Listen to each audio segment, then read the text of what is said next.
Nuestra siguiente conferencista tiene más de 15 años de experiencia en derecho marítimo, siniestros, daños y seguros, especializada en grandes riesgos, derecho de daños y responsabilidad civil en México, Estados Unidos, Noruega y diversos países de Latinoamérica. Tiene un manejo de grandes riesgos en diversas áreas, incluyendo temas legales, contractuales, control de crisis, ajustes y control de reclamos, destacando siniestros de alto impacto, accidentes aéreos y navales, terremotos, huracanes, tifones, daños a equipo offshore, explosiones de gas natural, LP, siniestros de tránsito gasóleo y carga, daños a transformadores y equipo termoeléctrico geotérmico, incidentes en gasoductos y oleoductos, responsabilidad civil hotelera, hotelería e industria de entretenimiento, desastres de origen natural, responsabilidad civil, productos terminados en industria química y cosmética, daños a terceros y al medio ambiente, mitigación y continuidad de negocios durante la pandemia SARS-CoV-2. Con nosotros, Lindsay Garnica, a quien le damos una bienvenida con la admiración y el respeto de nuestro auditorio. Lindsay. Muchas gracias, muy amable por esa bonita presentación. Y pues bueno, para tratar de recuperar un poquito el tiempo, porque yo sé que viene una gran serie de conferencias maravillosas, voy a empezar ya a presentar. Sí, sí puedo presentar. Si de repente aquí nos falla un poquito, un segundo. Ah, listo. Ya me ven en modo presentación, ¿verdad? No, otra vez ya no. Sí, ya se veía en modo de Listo. presentación. Sí, Listo, listo. Lindsay, bienvenida. Muchísimas gracias. Y bueno, por ahí tienen una sección de Q y A. Por favor, preguntas, dudas, comentarios, me va a encantar leerlos, me va a encantar escuchar un poquito de ustedes. Y sin más, pasamos a la presentación, el futuro de los daños, tendencias emergentes y desafíos tecnológicos. Desde ahorita quiero hacer un pequeño parteaguas. Em, yo sé que una de las grandes preocupaciones que tienen ustedes en el sector asegurador son principalmente dos. El tema de blockchain y el tema de lo que tendría que ver con tanto con Insurtech, tanto con la automatización, hasta por ahí de repente tenemos esto que nos dicen, es que nos van a reemplazar a los agentes de seguros, nos van a reemplazar a los ajustadores. La realidad es que no me quiero meter tanto en estos temas de entrada porque ya están muy dichos, ya están muy explorados y estoy segura de que si ustedes buscan en internet van a encontrar muchísimas conferencias al respecto. Entonces, no quiero quitarles mucho de su tiempo en esto. Sí, vamos a verlo de manera muy somera. Sí quiero que desde el momento empiecen a sensibilizarse en que ese no es, pero ni de cerca, el mayor problema que tenemos en los próximos años. Pese a que los reflectores están muy marcados por ahí, esto tiene un tema ahí psicológico bastante interesante de por qué está pasando esto, pero lo vamos a ir viendo más adelante. Pues bueno, un poquito de mi formación, ya se las leyeron. Yo les quiero contar un poco más de mi formación para los que no me conocen. Mi primera carrera como tal, soy abogada. Yo nací en reclamaciones, nací particularmente en seguro de aviación y de ahí empecé ya a tomar un poquito más de forma. Cuando yo empecé a trabajar en seguros, era muy difícil obtener especialización en la materia. Entonces, pues mi opción fue migrar al extranjero en derecho marítimo, que finalmente pues es la base de prácticamente todo. Creo y estoy convencidísima que si tú puedes llevar derecho marítimo, puedes llevar cualquier otra rama, mientras que no necesariamente al revés funciona así. Puede ser muy bueno en gastos médicos y no necesariamente tan bueno en daños. ¿Por qué se los comento? Porque quiero invitarlos a que aprendan más de esta rama, también de aviación, y por supuesto, bueno, de mi rama favorita, que es el seguro espacial. Sé que a lo mejor me van a decir es que jamás en mi vida voy a ver un seguro de satélite. El tema del seguro de satélite es que pone o conjunta prácticamente todas las coberturas que conocemos, desde coberturas de daños a seguro de vida.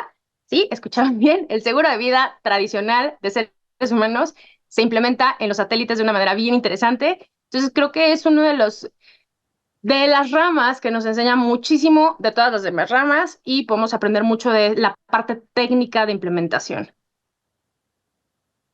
De ahí me especialicé también en psicología, pero psicología de una manera muy particular, la psicología del desastre. ¿Por qué nosotros seguimos repitiendo los mismos errores? Y, por supuesto, la parte de inteligencia estratégica.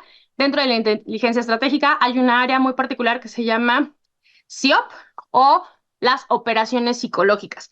Yo les decía que por ahí nos están metiendo mucho esta idea de nos van a reemplazar, es que qué vamos a hacer con todo.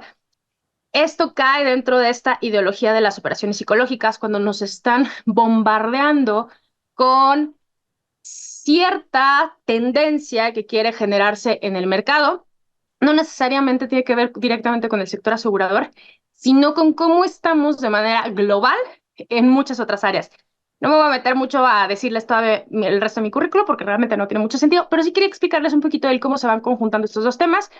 Y bueno, actualmente una de las áreas en las que más me desempeño es en la de seguridad nacional y defensa, orientada principalmente a los temas de daños y, por supuesto, a cómo el seguro puede ser una herramienta de transferencia muy interesante, incluso hasta para los estados, y puede potencializar nuestra propia seguridad nacional. Vamos a platicar ya propiamente de los desafíos tecnológicos. Uno de los principales problemas que estamos enfrentando y que seguramente ya lo han vivido ustedes es la privacidad y la seguridad de los datos.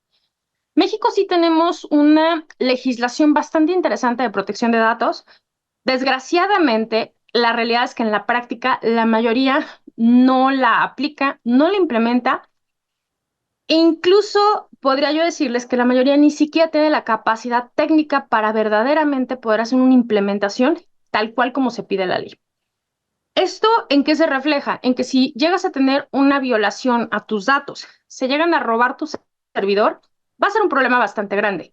Para esto tenemos coberturas bien interesantes en líneas financieras, tenemos todas las coberturas de riesgos cibernéticos. Sin embargo, pocas aseguradoras en México están verdaderamente metiéndose a este negocio. ¿Por qué? Porque después viene otro problema, el ajuste. Para tú poder hacer un ajuste integral en líneas financieras, específicamente de riesgos cibernéticos, no solamente necesitas un ajustador tradicional, que de por sí va a tener que tener una capacitación bastante interesante. Adicional, vas a tener que tener capacitaciones tecnológicas y muy robustas en temas relacionados a todo lo que tiene que ver con el IT. Dentro de esta capacitación muy especializada, tenemos un segundo problema, que es la recuperación de datos. ¿Qué es lo que vas a hacer cuando tú tengas que recuperar estos datos o incluso salvar tu información? Esto se vuelve la parte más costosa. Las estadísticas que tenemos del año pasado, todavía no salen las de este año, pero las del año pasado de empresas como American Express, cuando se han robado sus datos, desgraciadamente sabemos qué ha pasado, se está estimando que por cada cliente cuyos datos han sido vulnerados, estoy hablando de vulnerados, no robados. ¿Cuál es la diferencia entre vulnerado y robado? Tú puedes tener un cliente cuya información sea vulnerada y no necesariamente puedas comprobar que realmente tengan en su poder esta información. El costo de cada una de estas personas cuyos datos puedan haber estado vulnerados está rondando los $38. Con $38 estoy hablando solamente de notificarles que tienen una vulneración de sus datos. De ahí se viene todavía otro camino que va a ser el de que tengan que reemplazar sus tarjetas, que tengan que hacer cambios y probablemente o potencialmente pueda venir una indemnización. En México tenemos ya casos que se han presentado en tribunales e incluso han llegado a la Suprema Corte, en la que estos datos se han vulnerado hasta de manera deliberada. Es decir, la propia aseguradora la ha entregado a terceros que no tenían el derecho de tenerla, que no tenían la autorización por parte del propietario de la información a tenerla. ¿Por qué el propietario? Porque si yo tengo un problema médico, la información es mía. Yo voy a ceder mis derechos en cierto nivel para que lo puedan analizar otras personas. Pero ¿quiénes van a ser los que van a poder hacer esto? Para esto tenemos una legislación que nos va a proteger y que nos va a indicar cómo va a estar. En la parte cibernética, el tener un servidor suficientemente robusto para cumplir con esto es extremadamente caro. Por eso yo les decía, la verdad es que es muy complicado que todos podamos cumplir con los lineamientos que nos están poniendo. Ahora vámonos a otro punto. ¿Qué ocurre si yo además tengo que contratar un servicio de un tercero? Llámenle la telefonía que a ustedes les guste, la empresa de internet que a ustedes les guste. Estas también pueden ser vulneradas. Entonces, ¿dónde va a quedar la línea hasta donde yo puedo realmente intervenir? Regresamos, para esto tenemos estas coberturas de líneas financieras.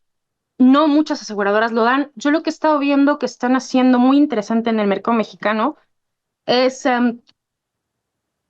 hacer una mezcla de las coberturas de responsabilidad profesional agente y te incluyen la de riesgos cibernéticos, lo cual me parece fenomenal, porque por sí sola la pura cobertura de riesgos cibernéticos es bastante compleja que se pueda tener. Tenemos aquí también que considerar a todas las partes involucradas. Yo les decía, bueno, sí tenemos a la aseguradora propiamente, pero ¿qué pasa con los brokers, con los ajustadores, con los agentes? Ahora ustedes como agentes que tienen esta obligación de probar que realmente se recibieron las condiciones generales, ¿cómo vamos nosotros a ir comprobando que esto sucedió?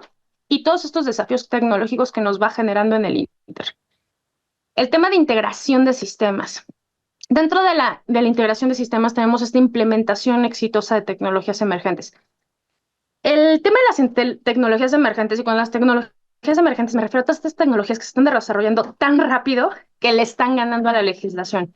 Es decir, nace la tecnología y tenemos que ponernos a correr a ver cómo vamos a legislar porque no tenemos cabida para esto. Dentro de México tenemos muchos problemas y no solo en México, a nivel internacional. Me voy a ir al ámbito marítimo porque es uno de los que es mucho más fácil de palpar. Tenemos embarcaciones que han alcanzado un desarrollo tecnológico tan avanzado que legalmente no pueden entrar a ningún puerto del mundo. ¿Por qué? Porque no estaban contempladas y están teniendo que ponerse bajo presión para poder legislarse y permitir que estas embarcaciones entren. Pero no solamente tenemos este problema, Starlink. Starlink, ¿por qué está operando de manera tan masiva en México? Porque México finalmente aún no tiene una legislación tan robusta para prohibirle que lo haga. Y no quiero decir que esté mal que lo haga. El problema no es que lo haga, el problema es que tenemos satélites de baja órbita y no tenemos una legislación que nos diga qué va a pasar si algo sale mal. O qué va a pasar simplemente si se roban la información. Regresamos a en tierra, yo tengo mi ley de protección de datos. Pero ¿quién protege mis datos cuando ya está en una baja órbita o incluso en una órbita tradicional? ¿Cómo va a funcionar o cómo se implementaría esta protección? No lo tenemos del todo claro. El tema de la basura espacial lo vemos un poquito más adelante, pero aquí viene esta integración de los sistemas y cómo vamos a tener que tener estos sistemas eficientes dentro tanto de las aseguradoras como de toda la cadena de producción y toda la cadena relacionada. ¿Cómo vamos a hacer que se implementen? Regresamos al caso, al escenario de este buque. Si yo tengo un buque que no puede entrar a ningún puerto, ¿cómo lo voy a asegurar? Sin entrada, para yo poder asegurarlo por principio, necesito que sea viable y que sea legalmente posible. Entonces ahí empiezan estos problemas en donde te quedas en qué es primero, el huevo o la gallina. Me voy a algo más palpable del día a día, los drones. ¿Qué ocurre con los drones? En México, los drones somos el único país en todo el mundo que no se encuentra en estado de guerra declarado y tiene ataques de bomba o de granadas con drones. Esto nos genera un desafío adicional y por eso es poco posible encontrar aseguradoras que estén dispuestas a asegurar a los drones. Los drones tienen muchas complejidades. Son una maravilla, son una gran bondad, te sirven para muchas cosas, pero también traen sus retos. Y dentro de estos retos, no se trata de no usarlos, se trata de cómo los vamos a usar de una manera eficiente, legal y adicionalmente que también puedan estar cubiertos y que todas las personas que puedan resultar afectados por ellos de manera imprudente, por accidente o cualquier otra situación, puedan tener esta seguridad. La misma complejidad de los sistemas heredados. Uno de los problemas más grandes que están teniendo las aseguradoras en este momento es que si bien tenemos, por ejemplo, sistemas como los SAP o los SIP, si tenemos estos sistemas SIP que son muy buenos, pero implementarlos lleva una curva de aprendizaje. ¿Qué ocurre con ese tiempo de curva de aprendizaje? Otros sistemas muchísimo más aplicados o diseñados específicamente para las aseguradoras están generando también que esto traiga retardos y que incremente los costos de producción. Vámonos a los sistemas. Ustedes seguramente están familiarizados con estas plataformas que están creadas por cada una de las aseguradoras para sus productos específicos y ustedes pueden entran con su clave e incluso desde ahí pueden cotizar y hasta a veces les dejan imprimir la póliza. La problemática es cuando empiezas a perder este contacto con el ser humano. Y yo estoy segura de que todos aquí pueden decirme por lo menos una aseguradora que encontrar un teléfono para comunicarte con un ser humano es prácticamente, es más fácil yo creo que lograr tener una recepción con el Papa que con los funcionarios de esas aseguradoras. Esto, por supuesto, para las aseguradoras se hace para poder eficientar sus procesos a nivel interno, pero también te pone problemas cuando tienes situaciones que se tienen que resolver de manera muy específica. Regresamos a situaciones completamente particulares que no caben en el cotizador, que incluso el cotizador probablemente ni siquiera las está contemplando porque están viniendo de estos procesos completamente de evolución tecnológica o incluso de evolución de situaciones. Vamos a suponer, yo tengo una carga de tequila que va al Mar Negro. ¿Qué ocurre si yo voy a estar en una zona que se puede considerar segura, pero resulta que su cotizador lo está identificando automáticamente ya como zona de riesgo? ¿Cómo voy yo a poder hacer una negociación efectiva para poder manejar mi carga? Puede ser una carga de tequila muy grande que si no llega va a ser un costo impresionante, no solamente para el agente, también para todo el proceso intermedio. ¿Cómo vamos nosotros a usar estas herramientas? También va a ser una ventaja o una desventaja. Implementación de los GPS. Los GPS están volviéndose cada vez más comunes. Yo estoy segura que ya tienen muchas aseguradoras que les dicen, ¿sabes qué? Si tu barco, tu auto no tiene GPS, yo no te aseguro la carga, lo cual está muy bien. Pero seguimos teniendo zonas en nuestro país que no tienen realmente un acceso a la comunicación con GPS. Entonces, ¿qué tan efectivos o tan eficientes son? Y también considerando el tema de los costos, ¿no? Educación y capacitación. Si yo voy a implementar todos estos desafíos o desarrollos tecnológicos, necesito también capacitar. Desgraciadamente, estamos corriendo tan rápido que no nos estamos enfocando en la educación y en la capacitación. Es muy común que las aseguradoras adopten estas nuevas tecnologías y nunca te den una capacitación como tal. Simplemente te digan, a partir de ahora tienes que usar esta plataforma o el famoso, a partir de ahora me tienes que comprobar que entregaste las condiciones generales de la póliza. ¿Y cómo lo hago? ¿Cómo sé yo que lo que yo estoy haciendo es suficiente? ¿Te basta que yo esté usando a lo mejor una de estas plataformas como DocuSign para poder comprobarte que se entregaron o no? Estados Unidos tiene una evolución bien interesante. Estados Unidos ya evolucionó tanto en el manejo de estas tecnologías que es en la mayoría de las jurisdicciones, porque no todos los estados funcionan igual, pero en la mayoría de las jurisdicciones tú puedes firmar digitalmente y ya hasta por el movimiento del mouse queda registrado si eres o no eres tú el que está firmando. Y se puede hacer un metaanálisis o dentro de este metaperitaje para verificar que realmente fuiste tú el que firmó digitalmente, porque todos tenemos un patrón único de manejo de nuestro mouse y hasta de la forma en la que movemos y desplazamos en nuestro monitor. De hecho, es una de las formas en las que funcionan estos captions. Seguramente les ha tocado que ustedes les así de pruébame que no eres un robot y te pide revisar, márcame todos estos semáforos o márcame donde hay autos y constantemente te equivocas y aún así te da por válida. Esto es porque no está realmente verificando que le digas cuántos semáforos hay, sino que la forma en la que se está desplazando el mouse sea consistente con un humano y no con un robot. Entonces, todos estos temas son implementaciones que se van haciendo y que no necesariamente nos capacitan a cómo lo tenemos que hacer. ¿Por qué? Porque esta educación y esta capacitación toma tiempo, dinero, pero sobre todo alentiza el proceso de implementación. Entonces, quieres hacerlo tan rápido que no te tomas el tiempo de verdaderamente hacerlo de manera efectiva, eficiente y correcta. Además de la inversión, que es bastante significativa. Hay unos estudios muy interesantes. Estos no son de México, son de Reino Unido y de Estados Unidos, que se ha detenido a hacerlos, en los que han encontrado que las aseguradoras que más implementan estos avances tecnológicos son las que están teniendo peores resultados. ¿Por qué? Precisamente porque el tema de la educación y la capacitación no se está implementando de manera adecuada. Entonces, quieren poner tanta velocidad a los sistemas, hacer tan automáticos sus emisiones y sus plataformas, que terminan teniendo peores resultados a final de año. Inteligencia artificial. Y aquí ya nos empezamos a afinar a estas preocupaciones de me va a reemplazar como agente, qué pasa si yo ya puedo meterme a la plataforma y hacer todo esto automático. La realidad es que una persona que ha tenido un accidente o que ya ha tenido un siniestro, difícilmente va a regresar a seguir contratando con bancos o a seguir contratando con estas plataformas autónomas. ¿Por qué? Porque finalmente el servicio post-siniestro es lo que termina definiendo lo que va a seguir haciendo más adelante. ¿Qué ocurre cuando nunca te ha pasado nada? Probablemente vas a seguir optando por estas opciones porque no has dimensionado la diferencia de capacitación que hay. Yo lo platicaba la semana pasada con un agente. Tengo dos siniestros muy similares. Los dos ocurren por el mismo huracán y son embarcaciones relativamente similares.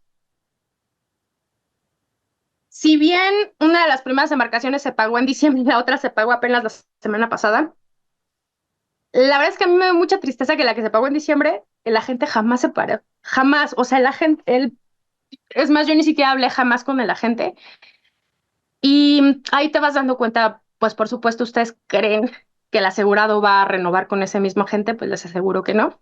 De hecho, ya está migrando a otro agente por esta situación, porque cómo respondes a la hora del siniestro va a cambiar mucho la percepción. La gente se va a poder ir por precio, pero jamás, jamás se va a ir por el servicio. Y esa es la manera en la que van a regresar al contrario. Entonces, ¿qué ocurre con la inteligencia artificial? La inteligencia artificial, si bien está muy avanzada, no está tan avanzada como creemos. Todavía sigue necesitando de la intervención humana. Y ahorita les voy a contar un caso donde nos debería empezar a preocupar que le estemos dando tanto crédito a la inteligencia artificial. Los algoritmos son muy avanzados y eso nos puede ayudar muchísimo para detectar patrones. Todo lo que sea muy automatizado puede ser una gran ventaja. Entonces, yo puedo usar un software de inteligencia artificial para acelerar mis procesos, para detectar patrones, para hacer inteligencia de riesgos. No va a haber problema. Pero una vez que tengo que hacer yo estos análisis con esos datos, se siguen requiriendo los filtros humanos, porque la inteligencia artificial detecta estos patrones y se sigue equivocando, sigue cometiendo errores. O peor aún, empieza a aprender y en este empieza a aprender todavía no sabemos los alcances de qué puede hacer.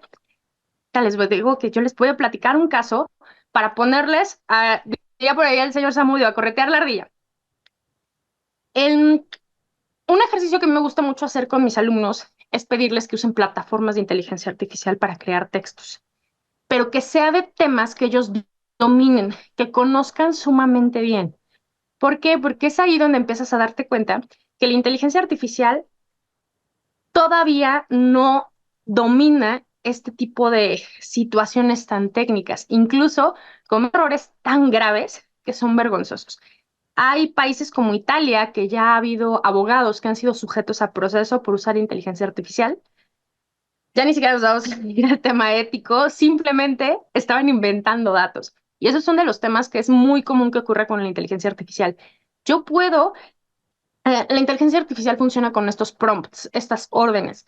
Yo tengo que alimentar la inteligencia artificial. Si yo no la alimento de manera adecuada o si la detecta de manera no adecuada, puede arrojar información que no necesariamente sea consistente con la realidad, adicional a que se va actualizando. Entonces yo puedo tener estos procesadores, porque cada uno funciona de manera diferente, que ni siquiera estén actualizados al día de hoy o a este año. Entonces me va a dar información que no necesariamente va a ser consistente con lo que está sucediendo el día de hoy. ¿Qué ocurre con los vehículos que yo quiero asegurar? A lo mejor si yo quiero asegurar un vehículo de un uso privado, no va a haber tanto problema. Pero ¿qué ocurre cuando le empiezo a poner estas complejidades que probablemente la misma inteligencia artificial todavía ni siquiera puede detectar de manera adecuada? Tengo ahorita un caso, una embarcación en particular.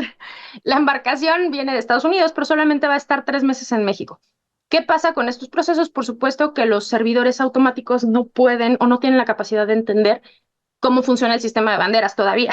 Entonces, si bien sí me permite asegurarla, al momento de arrojarla, me la arroja con todos los errores de suscripción.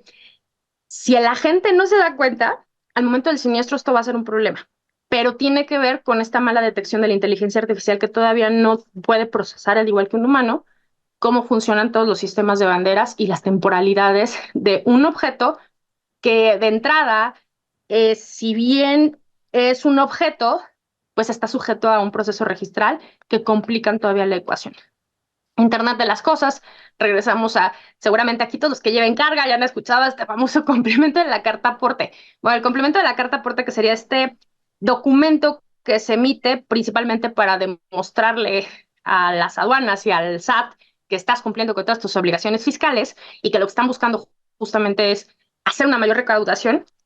El problema es que el 98% de las embarcaciones actuales no tiene la capacidad de implementación tanto de Internet de las cosas como de inteligencia artificial y demás que son requeridos para poder emitirlos de manera eficiente. ¿Por qué? Porque estamos usando una flota sumamente vieja, bueno, vieja entre comillas, ¿no? A lo que me refiero con una flota vieja, quiere decir que es una flota que tiene más de 5 años y tecnológicamente eso es muchísimo, pero técnicamente son embarcaciones que siguen funcionando, que siguen teniendo una operación muy buena y que técnicamente son, se les conoce como navegables como tal, son seguras, son eficientes y funcionan. Aquí viene otro reto en las embarcaciones o en las aeronaves, que es la implementación de sistemas que nos permitan detectar cuántas emisiones estás generando, porque ahora ya otro de los retos que tenemos es el cambio climático. Entonces, dentro de este Internet de las cosas, se está buscando que se implementen estos sensores para que en tiempo real me puedan decir cuánto estoy yo emitiendo. Pero, ¿qué más puedo hacer yo con esto? ¿Qué ocurre si soy Amazon y yo no te puedo estar reportando exactamente cuánta carga voy a mandar o cuántos productos voy a mandar? Pero si yo puedo implementar este Internet de las cosas, se va a poder hacer una actualización diaria y consecutiva de cuál es mi verdadero riesgo, por lo menos de manera diaria o cada 24 horas. A diferencia de si no tienes esta capacidad de implementación, porque regresamos a que esto es muy costoso. Entonces también tienes que ser una empresa lo suficientemente grande para poder invertir en esto y que sea de manera eficiente. El tema del blockchain, les decía que yo no me voy a meter tantísimo, ya está muy dicho, pero básicamente el blockchain lo que te va a hacer, si ustedes son fotógrafos, probablemente han escuchado de este formato, el formato RAW, lo que buscas es que no puedas editar o que si lo haces, siempre va a quedar una huella. Hasta el día de hoy no se ha logrado vulnerar el blockchain. Sin embargo, por ahí hay sus dudas si realmente es tan perfecto como nos lo están vendiendo. Pero la realidad es que al día de hoy no se ha podido hacer una alteración de manera comprobable a los sistemas que están con blockchain. La ventaja del blockchain podría ser, por ejemplo, si yo tengo que comprobar justamente que entregué las condiciones generales, lo hago a través de estos programas que me permiten implementar blockchain y con esto yo podría verificar. Regresamos, yo les decía, en Estados Unidos esto ya está sumamente peinado y ya lo podemos hacer de manera bastante bien. Aquí en México la realidad es que sí hay algunas plataformas que están consideradas como confiables, pero aún es complicado en un momento de juicio que tú lo compruebes. Entonces todavía estamos aprendiendo, pero vamos haciéndolo y vamos a pasos agigantados. También vamos a pasos agigantados porque México es uno de los países, bueno, es el país de Latinoamérica que más problemas tiene tanto con riesgos cibernéticos como con todos los temas de vulneración de información. Entonces no nos queda de otra. Análisis de datos avanzados. Regresamos a, está bien, si yo voy a usar mis sistemas tecnológicos para hacer análisis avanzados, está perfecto, pero sigue siendo importante que tengamos esta observación humana. Una de las razones por las que se está buscando hacer esta automatización es precisamente para reducir el riesgo de error humano, que el error humano en la mayoría de los sectores es alrededor del 98% de las causas de siniestralidad, otros es el 88%, va a depender la rama, pero en general estamos arriba del 80%. Entonces se vuelve una problemática bastante grave el error humano. Al hacer tu automatización, al meter todos estos sistemas automatizados, vas a poder reducir este riesgo. Pero tu riesgo ahora puede venir derivado de que la inteligencia artificial o el sistema de análisis de datos automatizado esté interpretando mal los datos. Entonces, por estas razones que se sigue pidiendo que haya supervisión humana. Yo les platicaba que tenemos estos casos muy particulares o muy interesantes que se están volviendo la nueva normalidad. El Yara Birkeland es uno de los barcos autónomos más grandes que hay en el mundo. Los demás, en general, son pequeñas patrullas que se usan para la guardia costera o para otros servicios. Pero este es un barco portacontenedores. Y la intención es justamente, pues que ya no necesitas tripulación y además tiene otra nobleza, que no emite dióxido de carbono. Entonces es sumamente amigable con el medio ambiente. El problema que tiene es que tiene capacidad de aprendizaje, lo cual podríamos decir es que eso está maravilloso, inteligencia artificial, puedes tener esta capacidad de aprender y tomar decisiones. Una maravilla. Pero entonces nos vamos a este bonito dron. Este es un dron de uso militar que se usa por el ejército de los Estados Unidos, particularmente el ejército de tierra. Este dron funciona con inteligencia artificial, tiene esta capacidad de aprender. Y bueno, resulta que el año pasado, en una prueba que se estaba haciendo, resulta que mató a su manejador. ¿Por qué?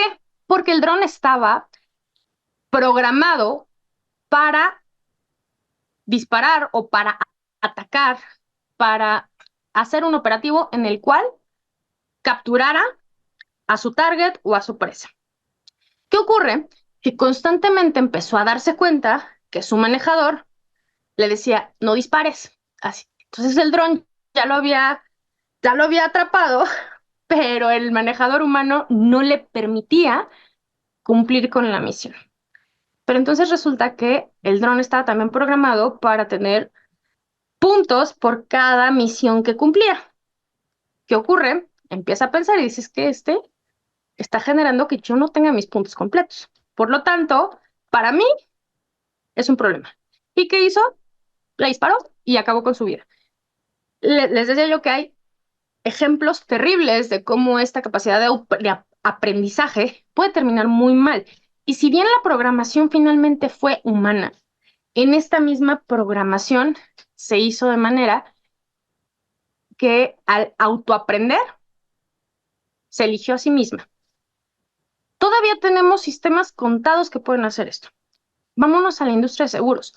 ¿Cómo voy yo a empezar a asegurar todo esto? En México el tema de los drones, se está discutiendo en este momento en el Congreso, va a pasar al Senado, porque se están usando principalmente por la delincuencia organizada. Entonces, probablemente yo uso mi dron de manera casera o incluso a lo mejor yo lo uso mucho para la evaluación de los siniestros, para hacer un levantamiento de daños, porque es una belleza. Si yo tengo un incendio, subo el dron y me va a poder dar una visión muchísimo más exacta. Y por ejemplo, en mi caso que aplico todos estos sistemas de inteligencia, para la inteligencia de geoimágenes es maravilloso. ¿Qué ocurre? Que ahora ya la legalidad de que yo pueda seguir haciendo esto cada vez está más coartada. Y que yo pueda conseguir un seguro para algo que ya no es completamente legal, pues por supuesto se va complicando. Yo se los comentaba a varios de mis colegas, yo desde el año pasado dejé de usar drones para hacer levantamiento de daños, precisamente por esta situación, porque ya la legalidad del uso de los drones en México está bastante complicada y al estar en esta situación, pues por supuesto el seguro te va a decir, ¿sabes qué? Yo no te cubro. ¿Qué pasa si a lo mejor yo estoy usando los drones para hacer sistemas de vigilancia y además de acondicionamiento agrícola? ¿Cuál es el desarrollo o el reto que va a tener la aseguradora para tener que cubrir esto? ¿Por qué? Porque finalmente si yo no tengo seguro, legalmente no podría estar operando. Entonces todo esto se vuelve el huevo de la gallina y cómo vamos como sector asegurador poder brindar herramientas y soluciones, porque finalmente nuestro trabajo es ese, solucionar. ¿Cómo soluciono yo problemáticas que se están dando del día a día? Otro de los problemas que estamos teniendo como un reto emergente y que aunque viene desde 1970 ya lo sabíamos, la IPCC ya nos había dicho que era un problema, todavía sigue siendo un riesgo que se considera como emergente, es el del cambio climático y el clima. ¿Por qué les pongo el clima por separado? Porque tenemos la problemática del clima espacial, que también está generándonos una preocupación a nivel internacional. Por si no lo saben, varias instancias a nivel internacional están ya o nos estamos ya preparando para una posible explosión solar que pueda generar que se pierdan los sistemas de comunicación y todo lo que funciona a través de electricidad por estos pulsos electromagnéticos pueda llegar a suspenderse. Vámonos desde el GPS hasta nuestra propia nube. ¿Por qué es preocupante? Porque hasta el sistema de recolección de basura en muchos países ya está automatizado y funciona a través de la nube. En México tenemos el sistema hídrico, prácticamente toda el agua que nosotros recibimos en nuestras casas depende en gran medida de esta tecnología. Entonces, si nosotros nos quedamos por un pulso sin este servicio, pues uno de los problemas o de las principales afectaciones que tendríamos sería directamente no solamente a la electricidad, también al suministro de agua. Entonces, por eso tenemos que empezar a ver esos problemas. ¿Cómo vamos nosotros como sector asegurador a cubrir eso? ¿Por qué se está volviendo un problema y se está volviendo un riesgo que todavía no se está contemplando de manera profunda? Sí, ya hay aseguradoras que lo están evaluando y que lo están empezando a considerar, pero todavía no es tan del día a día. ¿Por qué? Porque todavía no nos pasa. Y como seres humanos estamos creados o estamos buscando solamente enfocarnos en lo que sabemos que es un riesgo que está completamente palpable. El tema del cambio climático, yo ya les comentaba que se está volviendo un problema tan tangible que por primera vez a nivel internacional las fuerzas militares lo están implementando como parte de su formación.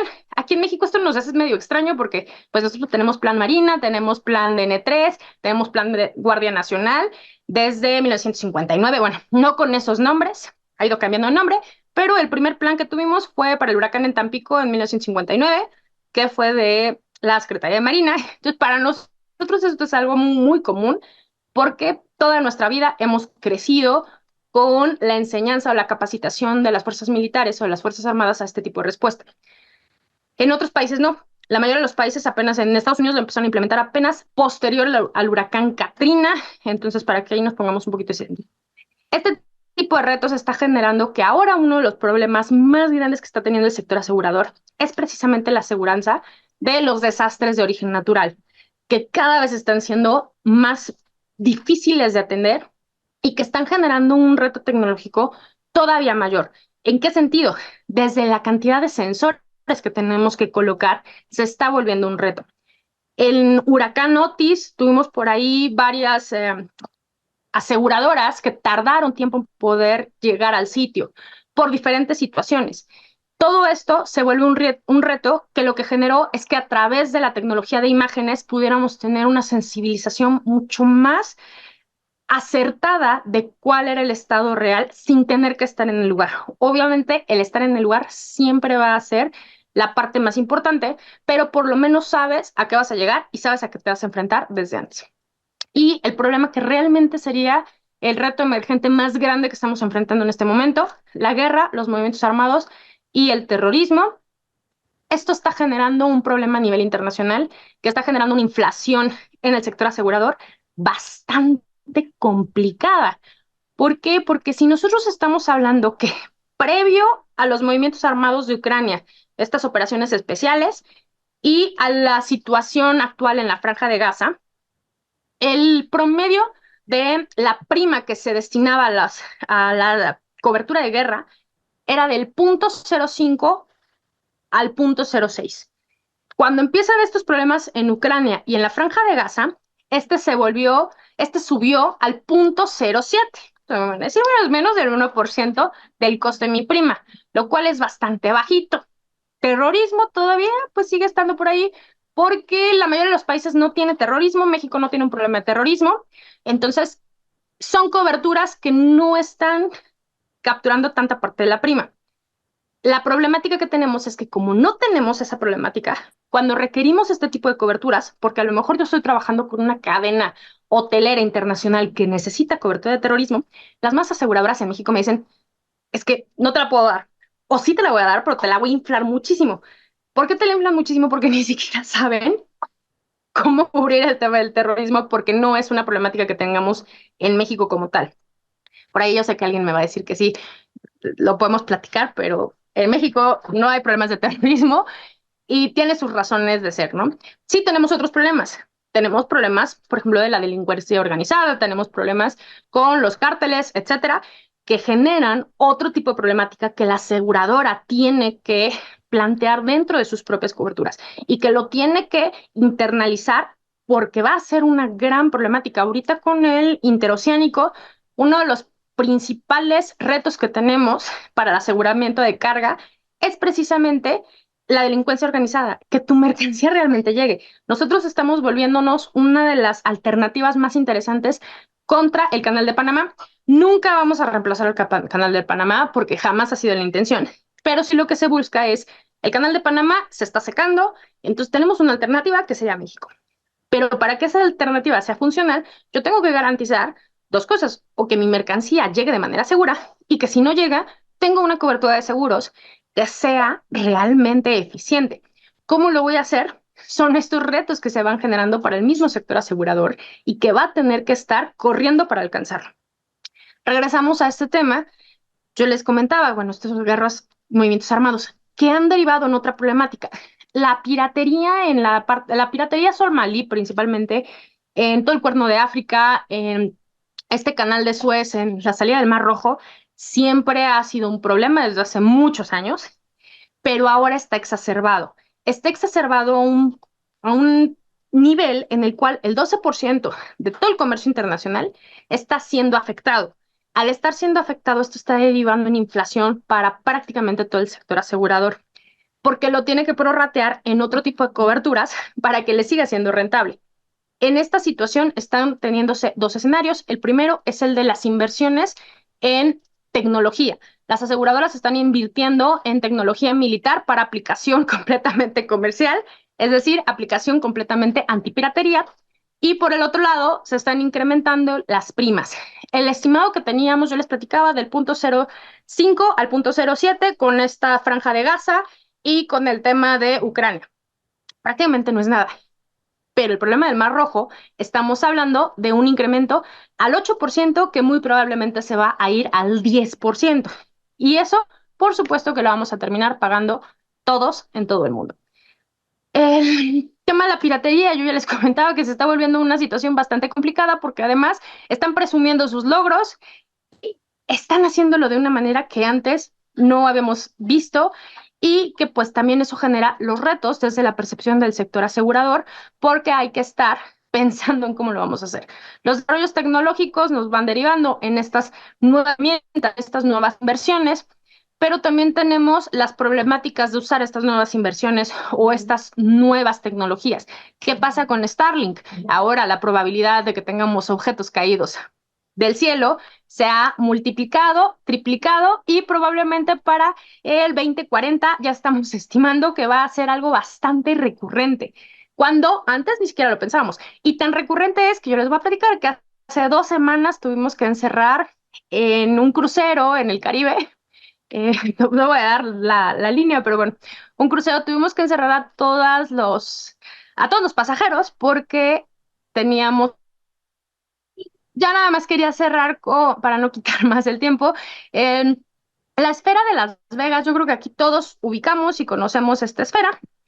Seguramente está considerada uno de los avances tecnológicos más grandes que tenemos históricamente y además está considerado uno de los lugares más emblemáticos a nivel internacional. Bueno, no sé si lo saben, pero pues resulta que esta esfera tiene hay una competencia a nivel internacional entre hackers para ver quién puede hackear la esfera. Una vez que la hackeen, tienen que transmitir un mensaje específico para poder comprobar que sí, lo está haciendo. Y pues bueno, ¿qué creen? Y resulta que la esfera sabe tanto que Las Vegas es uno de los centros más apetecibles por todos estos hackers para poder hacer ciberterrorismo, que no es terrorismo, regresamos a que se le llama así popularmente porque suena, es muy amarillista, pero realmente son ciberataques solamente. que lo que decidió hacer la empresa que colocó este domo es que es completamente análogo. Es decir, no está conectado a la nube y está hecho de manera completamente tradicional, como sería un espectacular en cualquier calle, de estos que cambian de imagen. Si tú quieres cambiar la programación, vas a tener que ir con un USB, meterte a la computadora central y tener acceso a la computadora. ¿Por qué lo están haciendo? Precisamente porque saben ya lo vulnerable que es y lo costoso que es. En Las Vegas tuvimos el año pasado una serie de secuestros de información bastante interesantes. El Caesar Palace en particular, ellos decidieron pagar el rescate, pero por el otro lado, en el caso de MGM, ellos decidieron reconstruir desde cero. Esto implicó que durante muchos días no podían usarse ni siquiera los teléfonos de las habitaciones. ¿Por qué? Porque ya están tan conectados a los sistemas que dependen completamente, hasta para abrir las puertas se requería de una conexión a la nube. Entonces, desde ahí vamos viendo cómo estos retos para el sector asegurador son cada vez más complicados y que tenemos que traer respuestas muchísimo más novedosas para podernos adelantar a estas necesidades. Por mi parte es todo, quedo abierta para preguntas, dudas, comentarios y pues muchísimas gracias por la invitación. Mi querida Lindsay, te agradecemos Gracias. profundamente por haber compartido con nosotros todos tus conocimientos. Y bueno, pues te haremos llegar todas estas preguntas para que tú puntualmente ya te dirijas a cada uno de los participantes y ustedes no se desesperen, tendrán oportunidad de conversar con la licenciada Lindsay. Mientras tanto, te mandamos un fuerte abrazo. Muchísimas gracias por haber compartido con nosotros tus brillantes conocimientos. Muchísimas gracias, Roxana, y pues nos vemos en la siguiente. Hasta luego, que tengan un muy buen día. Gracias, un buen día.